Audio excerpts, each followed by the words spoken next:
തുടങ്ങിയത്. അപ്പോൾ ഓക്കെ സഹീർ ഭായ്, താങ്ക് യു ബെന്നിച്ച. ഓടി വരണം, ഈ വഴിയൊക്കെ പോകുമ്പോൾ എന്നെ കണ്ടാൽ ഓടി വന്നൊരു ഹായ് പറയണം, മറക്കരുത്. നാട്ടിൽ തന്നെയാണെന്ന് പറഞ്ഞിട്ടുണ്ട് ബെന്നിച്ചൻ.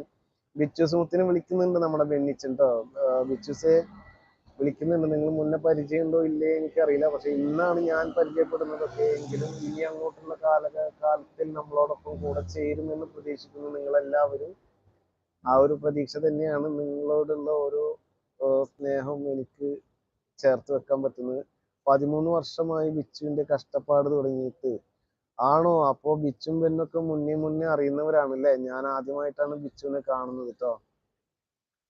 കഷ്ടപ്പാടുകളൊക്കെ മാറുന്ന ഒരു കാലം ഉണ്ടാവും ബിച്ചു. നമ്മളെല്ലാവരും ഒരേപോലൊക്കെ തന്നെയാണ്. ഈ പറയുന്ന പോലെ പലവിധ പ്രശ്നങ്ങളിലൂടെ മുന്നോട്ട് സഞ്ചരിക്കുന്നത്. പക്ഷേ പല പുഞ്ചിരികളും പല പ്രശ്നങ്ങളെയും മറച്ചു വെക്കുന്ന ഒരു സംഭവം ഉണ്ടല്ലോ. അത് പലരുടെ പ്രശ്നങ്ങളും പലരും അറിയുന്നില്ല.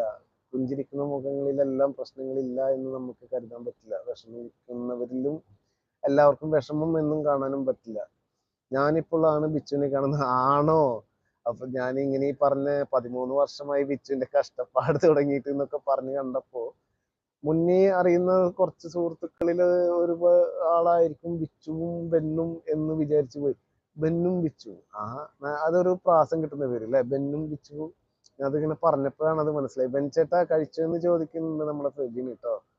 ബെൻചേട്ടൻ കഴിച്ചു കാണാൻ വഴിയുണ്ട്. ഇപ്പൊ ഏകദേശം 8 മണിയായില്ലേ.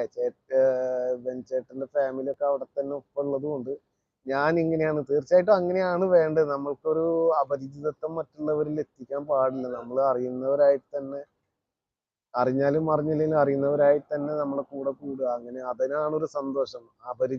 അപരിചിതത്തിൽ നിന്ന് പരിചിതത്തിലേക്ക് വരുമ്പോൾ അതൊരു വല്ലാത്തൊരു സന്തോഷമാണ്. നമ്മൾ അറിയാത്തവരും അറിയുന്ന ഒരു ഭാവം ഉണ്ടല്ലോ, അതിന് വല്ലാത്തൊരു സന്തോഷം ഉന്മേഷം ഒക്കെയാണ്. ബെൻചേട്ടന് എപ്പോഴും ആ ഒരു പോസിറ്റീവ് എനർജി ഉണ്ടാവട്ടെ കേട്ടോ. ആ പോസിറ്റീവ് എനർജിയിൽ നിന്ന് മാറണ്ട. ബെന്നേട്ടൻ എണീറ്റിട്ടുള്ളൂ അല്ലേ? ബെന്നേട്ടന് ജോലി ഇല്ലേ? ജോലി എന്താണ് ബെന്നേട്ടന്റെ ജോലി എന്താണ്? നാട്ടിലെവിടെയെന്ന് പറഞ്ഞില്ലല്ലോ ബെന്നേട്ടാ. ആഹാ എന്ന് പറയുന്നുണ്ട് ഫെബിൻ. അതെ അതെ, നമുക്ക് പകർന്നു നൽകാനും നമ്മൾ അനുവർത്തിച്ചു പോകുന്ന കുറച്ച് കാര്യങ്ങളാണ് നമ്മൾ പറഞ്ഞുകൊണ്ടിരിക്കുക. നമ്മൾക്ക് ചെയ്യാൻ പറ്റാത്ത, പറയാൻ പറ്റാത്ത കാര്യങ്ങൾ ഞാൻ പറയാറില്ല. ഞാൻ എന്താണ് എന്നുള്ളത് അല്ലാത്തത് എനിക്ക് പറയാൻ കഴിയാറില്ല. ഓക്കെ, അതുപോലെ തന്നെ ഒരു പോസിറ്റീവ് എനർജിയോട് കൂടെ തന്നെ നമ്മളെല്ലാവരും എല്ലാ ദിവസവും മുന്നോട്ട് പോകാൻ കഴിയട്ടെ കേട്ടോ. ഞാൻ കോട്ടയമാണ്, ടാങ്കർ ഓടിക്കുന്നു. ആഹാ, അതാരാ?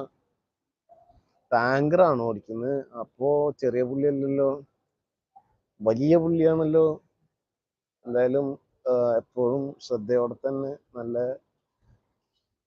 എന്താ പറയുക അതിനൊക്കെ, ആ രീതിയിൽ. റോഡാണ്, നമ്മളെത്ര ശ്രദ്ധിച്ചാലും നമ്മളെ ശ്രദ്ധിക്കാത്ത കുറേ ആൾക്കാരുണ്ടാവും. പ്രത്യേകിച്ച് നാട്ടിൽ അപകടങ്ങളും കാര്യങ്ങളൊക്കെ വളരെ രീതിയിലും കാര്യങ്ങളൊക്കെ കേൾക്കുന്ന ഒരു സംഭവങ്ങളാണ്. അതൊന്നും ഇല്ലാതെ സേഫായിട്ട് നമ്മുടെ ഓരോ യാത്രകളും നമ്മളെ കാത്തിരിക്കുന്നവരിലേക്ക് നമ്മൾ തിരിച്ചെത്തിച്ച് സന്തോഷം നൽകാവുന്ന യാത്രകളാവട്ടെ. ഞാനും നിങ്ങളും ഒക്കെ റോഡിലൂടെ പായുന്നവരാണ്. നമ്മൾക്ക് എല്ലാവർക്കും ഓരോരോ സ്വപ്നങ്ങളും കാര്യങ്ങളൊക്കെ ഉണ്ട്. നമ്മളെ കാത്തിരിക്കുന്നവർക്കും ഒരുപാട് സ്വപ്നങ്ങളും കാര്യങ്ങളൊക്കെ ഉണ്ട്. ആ സ്വപ്നങ്ങളൊക്കെ പൂവണിക്കാനായിട്ട് ഓടുന്ന നമ്മളെ ദൈവം എപ്പോഴും ഒരു സുരക്ഷിതത്തിന്റെ പാതയിലൂടെ സഞ്ചരിപ്പിക്കാൻ കഴിയട്ടെ, തുണക്കട്ടെ എന്നൊക്കെ പ്രാർത്ഥിക്കാം. നമുക്ക് ഓരോ യാത്രയും അങ്ങനെ ഒരു പ്രാർത്ഥനയോടെയാണ് തുടക്കം. എവിടെയെങ്കിലും ഡ്രൈവ് ചെയ്യുമ്പോൾ നന്നായി സൂക്ഷിക്കണം. തീർച്ചയായിട്ടും അതാണ് നമ്മുടെ നെക്സും അന്നൊരു ഇൻസിഡന്റ് പറഞ്ഞിരുന്നു എൻ്റെ അടുത്ത്. എവിടെയായാലും ഡ്രൈവ് എന്ന് പറയുന്നത് നമ്മളുടെ മാത്രം കെയർ അല്ല, മറ്റുള്ളവരുടെയും കൂടെ കെയർ ചേർന്നതാണ് നമ്മളൊരു ഡ്രൈവ് സക്സസ് ആവുന്നത്. നമ്മൾ എത്ര ശ്രദ്ധിച്ചാലും ചിലപ്പോ വരാനുള്ളത് വഴിയിൽ തങ്ങില്ല എന്ന് പറഞ്ഞ ഒരു സംഭവം ഉണ്ടാവാറുണ്ട്. പക്ഷെ എത്ര വലുതായി വരുന്നതെല്ലാം ചെറുതായി മാറട്ടെ, നമ്മുടെ ഓരോ യാത്രകളും സക്സസ് ആവട്ടെ എന്ന പ്രാർത്ഥനയോടെ തന്നെ നമുക്ക് എപ്പോഴും ഓരോ യാത്രയും തുടങ്ങാം.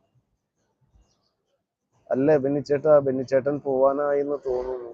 സത്യൻ ഗുരുവായൂർ, കൊച്ചുമോൻ എനിക്ക് തോന്നുന്നത് നമ്മുടെ ബെന്നിനെയാണോ വിളിക്കുന്നത്? സലീന തിരിച്ചു വന്നിട്ടുണ്ട്. എവിടെ പോയിരുന്നു എന്റെ സലീന? അതെ, നീ ചോദിച്ച വിമാനം പോയി, മുകളിലൂടെ അങ്ങ് പോയി. സെലീനക്ക് വാഴ ഇഷ്ടപ്പെട്ടോ? കുടിൽ ഇഷ്ടപ്പെട്ടോ? ഈ കുടിലിൽ ഇതേപോലെ ഒരു കുടിലില് ആയിരുന്നു